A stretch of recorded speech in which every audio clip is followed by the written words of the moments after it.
जय हिंद दोस्तों।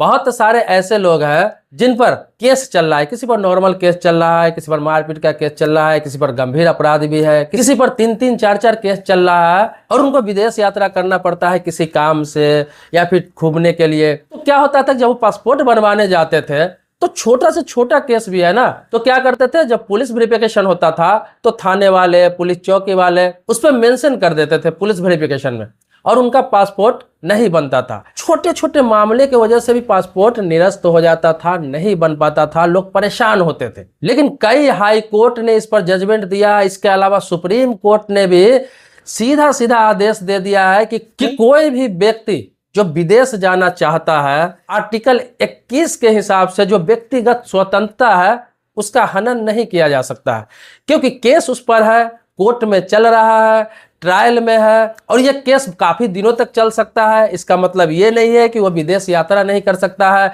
विदेश अपने काम से नहीं जा सकता है, तो पासपोर्ट को रोका नहीं जा सकता है। लेकिन बहुत सारे ऐसे लोग हैं जो पासपोर्ट बनवाना चाहते हैं और सुप्रीम कोर्ट का ऑर्डर भी है, उन पर केस चल रहा है, लेकिन उनका फिर भी पासपोर्ट नहीं बन पा रहा है। उनको इसके बारे में प्रोसेस ही नहीं पता है कि किनसे मिलना है, क्या करना है। आज भी उनके साथ दिक्कतें आ रही है। मैं आपको बताने जा रहा हूं कि आप पर केस चल रहा है, चाहे एक चल रहा है, चाहे कई चल रहा है, चाहे ट्रायल चल रहा है, तो आपको कैसे पासपोर्ट बनवाना है, वो भी बिल्कुल आसानी से, कोई बहुत बड़ा प्रोसेस नहीं है और आपका पासपोर्ट बन जाएगा। कोई भी रुकावट नहीं आने वाली है, यह पासपोर्ट नियम में भी है और अब सुप्रीम कोर्ट का भी निर्देश आपके साथ है। बहुत सारे लोग अब धड़ल्ले से पासपोर्ट बनवा रहे हैं जिनके ऊपर केस चल रहा है।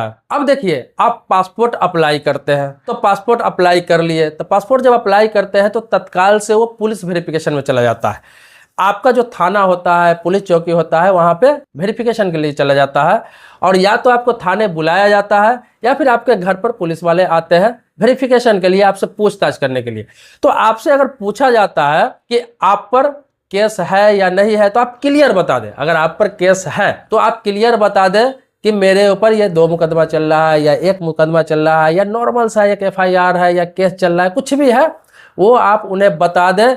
क्यों? क्योंकि अगर नहीं बताएंगे, छुपाएंगे और वो फिर वेरिफिकेशन करेंगे, जब इंक्वायरी करेंगे, चेक करेंगे और वहां पाया जाता है तो वो आपका पासपोर्ट में बाधा बन सकता है, क्योंकि आप छुपाएंगे भी तो वो सर्च कर ही लेंगे, निरस्त कर ही देंगे। इससे बेहतर है कि पहले आपको क्लियर बता देना है। क्लियर बता देने से आपको फायदा क्या है कि इससे जुड़े जो दस्तावेज है वो आपके लगाने के लिए समय मिल जाएगा। वो बोलेंगे कि ये आपका डॉक्यूमेंट्स यहाँ पे ये लगाना पड़ेगा, या फिर आप खुद से भी लगा दे कि ये मेरा केस है और इसके लिए जो पर्याप्त डॉक्यूमेंट्स है आपको क्या क्या लगाने हैं मैं आपको बता दे रहा हूँ। आप पर केस चल रहा है और जिस कोर्ट में केस चल रहा है, किसी प्रकार का कोई भी अपराध है, उस कोर्ट से आप अपने वकील के माध्यम से ऑर्डर ले लें, जिसे NOC भी कहा जाता है, नो ऑब्जेक्शन सर्टिफिकेट। कोर्ट एक ऑर्डर पारित कर देता है, आपके केस में देता है, जहां पे एक एप्लीकेशन लगा देगा आपका वकील कि मेरा जो क्लाइंट है वो विदेश यात्रा पर जाने वाला है और उन्हें पासपोर्ट की आवश्यकता है, तो इस केस में आप ऑर्डर कर दे ताकि इनका पासपोर्ट आसानी से बन जाए।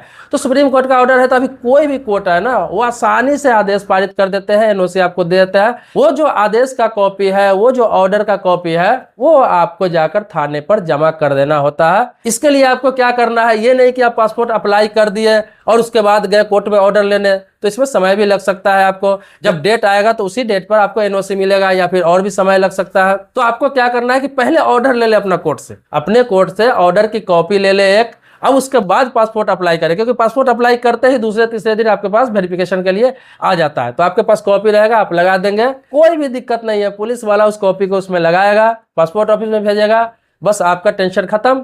वहां से पासपोर्ट आपका आसानी से बनके आ जाएगा, क्योंकि NOC का मतलब सीधा है, कोर्ट ने ही आदेश दे दिया है कि हाँ इस पर केस ये चल रहा है, इनको पासपोर्ट दिया जाए, ये विदेश यात्रा पर जाने वाले हैं। इसके अलावा अगर आप बेल पर है तो बेल का ऑर्डर का जो कॉपी आपको मिलता है, किसी भी केस में आपने बेल लिया हुआ है तो वो बेल का ऑर्डर का कॉपी भी उसमें लगा दे। अब देखिए कौन सा केस है जिस केस पर अभी भी पासपोर्ट आपका नहीं बन सकता है। जैसे कि आप भगोड़ा घोषित है, कोर्ट ने आपको भगोड़ा घोषित किया हुआ है, मतलब बहुत गंभीर मामले आप पर है, लेकिन आप पुलिस के हत्थे नहीं आ रहा है और बहुत पुराना वारंट आप पर निकला हुआ है, फिर वो पुलिस आपको खोज रही है, ढूंढ रही है और आप वहां पे हाजिर नहीं हो रहा है, तो आपका पासपोर्ट नहीं बनेगा। या फिर दूसरा है कि कोर्ट के आदेश का अगर आपने उल्लंघन किया हुआ है तो फिर आपका पासपोर्ट नहीं बनेगा। जैसे कि कोर्ट ने कोई आदेश पारित किया हुआ है आपके खिलाफ, चाहे वो गिरफ्तारी वारंट हो, किसी प्रकार का तामील हो, और कोर्ट के आदेश को आप नहीं मान रहे हैं, आपको 2-3 नोटिस मिला हुआ है, आप कोर्ट में हाजिर नहीं हो रहा है, और उसी केस में एनओसी के लिए जब आप अप्लाई करेंगे तो कोर्ट तो सीधा देखेगा कि इसको कई नोटिस दे चुका हो हाजिर होने के लिए, इस केस में आ ही नहीं रहा है और इसी में एनओसी मांग रहा है पासपोर्ट बनवाने के लिए, तो उसमें दिक्कत हो जाएगी। लेकिन आपको सामान्य रूप से केस चल रहा है, चाहे कितना भी गंभीर अपराध हो, कोई दिक्कत नहीं है, लेकिन कोर्ट में है और ट्रायल पे है, आप अभी तक अभियुक्त साबित नहीं हुए हैं, आप बेल पर है, आप भले ही जेल भी गए हो और बेल पर आए हुए हैं तो भी कोई दिक्कत नहीं है, आसानी से पासपोर्ट आपकी अब बन जाएगी और बन ही रही है। बस जो मैंने बताया उन चीजों को आपको ध्यान रखना है। पासपोर्ट एक्ट 1967, 1993 के सेंट्रल गवर्नमेंट नोटिफिकेशन में और बाद में कोर्ट का फैसला, ये सभी में, उसके अलावा पासपोर्ट एक्ट में भी ये सारे प्रावधान है कि कोई भी व्यक्ति पर केस है तो उसका पासपोर्ट आप नहीं रोक सकते हैं। लेकिन इसके तामील नहीं की जा रही थी, इस पर काम नहीं हो रहा था, क्योंकि पुलिस वेरिफिकेशन में सीधा केस का जिक्र कर दिया जाता था। लेकिन जो आरोपी है अगर उसमें प्रूफ लगाए अपना केस का, फिर दिक्कत नहीं होगी और आप कहीं भी विदेश यात्रा पर जा सकते हैं, घूमने जा सकते हैं, बिजनेस के लिए जा सकते हैं, काम के लिए जा सकते हैं, सबका पासपोर्ट बनेगा। इसके अलावा पासपोर्ट से संबंधित कोई भी जानकारी आप चाहते हैं, इससे पहले भी मैं कई वीडियो बना चुका हूं कि नया पासपोर्ट कैसे बना है, कौन कौन सा डॉक्यूमेंट्स लगता है, सारा प्रोसेस मैं बता चुका हूं। इसके अलावा आप किसी और राज्य के रहने वाले हैं, दूसरे राज्य में रह के पासपोर्ट बनवाना चाहते हैं तो कैसे बनवा सकते हैं, किसी और राज्य का पासपोर्ट बना हुआ है, किसी और राज्य में उसे रिन्यूअल कराना चाहते हैं तो कैसे करा सकते हैं, इस पर 3-4 सब अलग अलग वीडियो बना चुका हूं। सारे वीडियो का लिंक इस वीडियो के डिस्क्रिप्शन में डाल दूंगा। लेकिन फिर भी आपको पासपोर्ट से संबंधित कोई नई जानकारी चाहते हैं, कोई नए अपडेट चाहते हैं, वो भी कमेंट बॉक्स में आप लिख सकते हैं, बताने का प्रयास करूंगा। बाकी मिलते हैं नेक्स्ट वीडियो में एक नए टॉपिक के साथ, तब तक के लिए शुक्रिया, धन्यवाद, जय हिंद दोस्तों।